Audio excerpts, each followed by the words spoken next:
নমস্কার বন্ধুরা, কেমন আছো সবাই? আশা করি সবাই খুব ভালো আছো। চলে এসেছি আমি নতুন একটা ভিডিও নিয়ে। ভিডিওটি সবাইকে দেখার এবং চ্যানেলটি সাবস্ক্রাইব করে একটি লাইক, কমেন্ট ও শেয়ার করে পাশে দেখার অনুরোধ রইল সবাইকে। আশা করি ভিডিওটি সবার ভালো লাগবে খুব। চলো ভিডিওটি শুরু করা যাক। আজকের ভিডিও হচ্ছে শুকনো ফুল থেকে ধূপ তৈরি করা। এই ধূপ তৈরি করার জন্য যে বাজার থেকে ফুল কিনে আনতে হবে এমনটা নয়।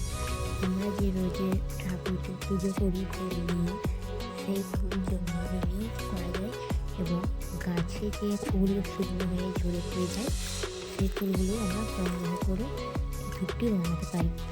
দেখো বন্ধুরা, আমি পুজো করে এই ফুলগুলো সংগ্রহ করেছি এবং গাছে সুন্দর ফুল ছিল সেগুলো সংগ্রহ করে রোদে শুকোতে দিয়েছি এবং এমন করে এই যে ধূপগুলো পাশে দেখতে পাচ্ছ তোমরা, এগুলি বানিয়েছি। এই ভিডিও দেখতে হলে তোমরা কমেন্টে জানাও। এগুলি আমার আগের ফুল সংগ্রহ করে বানানো ধূপ। তো ভিডিওটি দেখার জন্য তোমাদেরকে অনেক অনেক ধন্যবাদ। তোমাদের ভিডিওটি কেমন লেগেছে অবশ্যই কমেন্টে জানিও তোমরা।